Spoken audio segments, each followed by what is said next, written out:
Aloha! Howzit, GrassHopper? Gruz, God, 안녕하세요.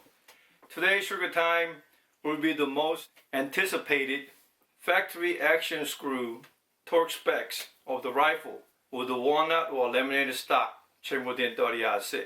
There are many grasshoppers on YouTube saying in a catchphrase or clickbait saying why would anyone still want 30-6? Or is 30-6 obsolete? Or I don't shoot 30-6 in that manner. And then they talk about how great the newer cartridges like PRCs, RUMs, and Winchester short magnums are. However, they are barrel burners, just like 22-250 Remington or 243 Winchester. And the newer rifles, again, is expensive. In that note, some of them portrayed an old fart with World War I 30-6 Springfield. Go figure, right? So because today's bullet technology improved, so those Springfield R6s or 03s, they can't handle the heavy weights in any way.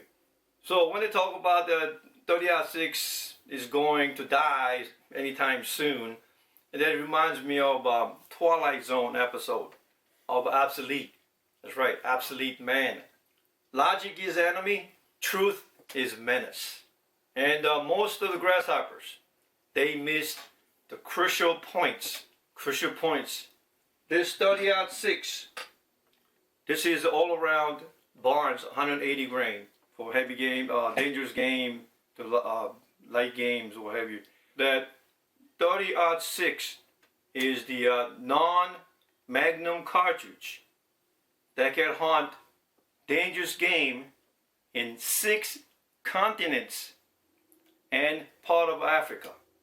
6 continents: North America, South America, Asia, Europe, Antarctica, Australia.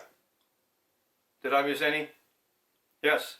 30-6 is the non-Magnum cartridge that can hunt dangerous game in 6 continents and part of Africa. Number 2 is the price. Poor man like me, that is the most, it could be the most important part. A price. Here is an example of a 458 Winchester Magnum. 1 round, okay, 1 round. It costs $12. $12. So you could shoot 5 of 30-6 for that price. 5. Or a box of 223 Remington or 5.56. Price. This 30-6 is going to be here for a while. And then the third point, the crucial point that I like to mention. Again, look, I went to the public school, all right, and it is law of physics. Yes, it's law of physics. Bullet weight counts. And then there is this. This is the 220 grain round nose. Yes, up and close and personal. Many cartridges they talk about, PRCs, or the new Winchester Magnums, something that can handle the weight, bullet weight, but most of them is below 180 grains. This is 220 grain, and currently there is also bullet weight range from 230 to 250 grain that you could use. Oh, okay. Another thing, when Carlos went to Vietnam back in the 60s, he used Winchester 70 in 30-6. The reason he stopped using it is because the extractor kept breaking. Extractor, yes, extractor kept breaking. And he used, right here, M72 sniper round. M72. I only have 2, right here, 2.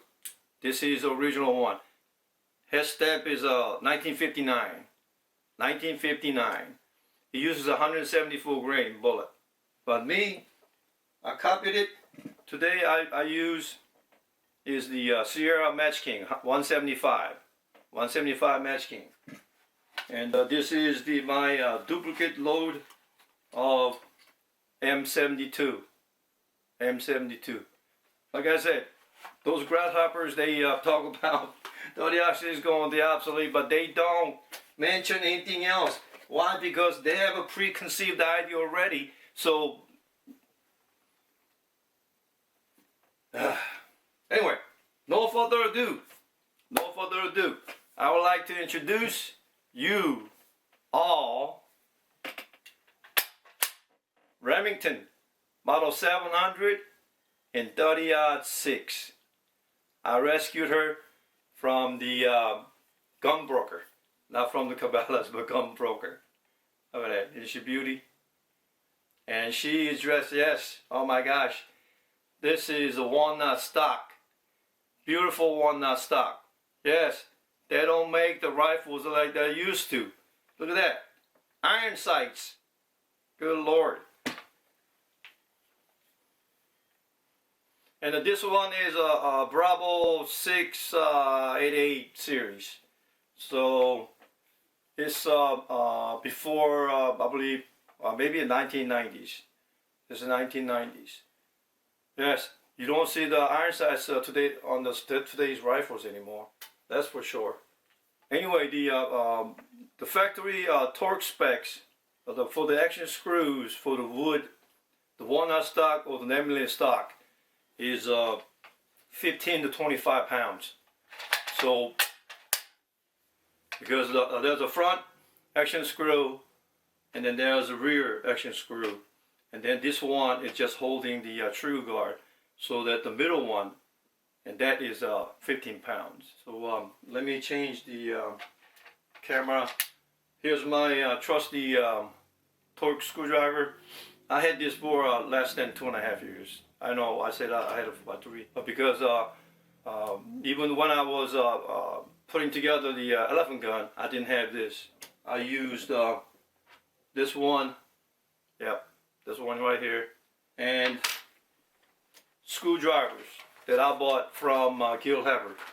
This is the Grace screwdriver set that I bought from the Hebard way back. And these two are I used. I mean, but this, yeah, everybody should get the torque screwdriver. Okay, before we begin, we will mark the screw slots. That is, and I gotta do this around the camera. And this one. I'll start off with 22 pounds. You know, it looks deceiving. It doesn't look right, but that is a 22. That's a 22 pounds.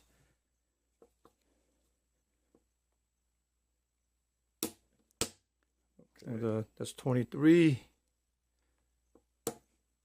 Yeah. Okay. That's definitely a 22. Go back to 22. The rear one. I don't think it moved. 23. 23. 24. I think it might have moved.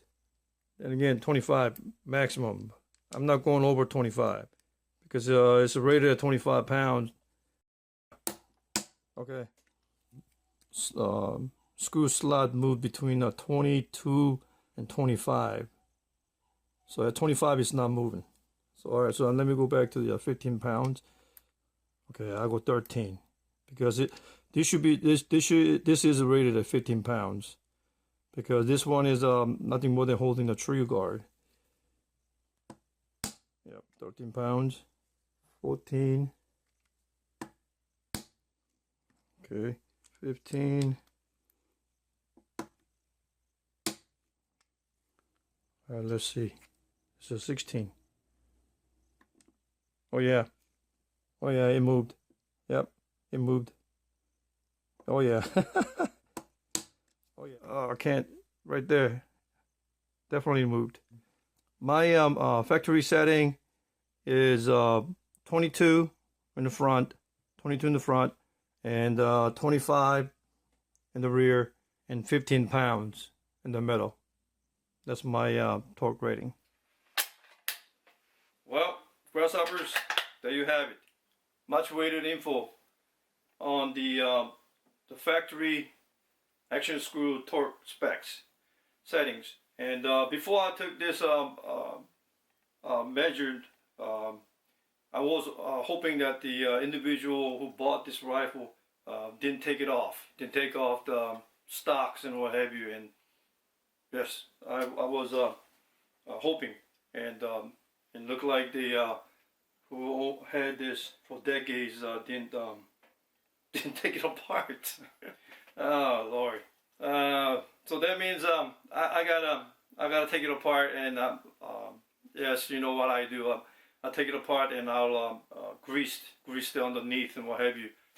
There you have it. Most anticipated factory action screw torque setting that everybody was dying to know is known. So it's no longer a ancient Korean secret. We'll see you at the range. Aloha.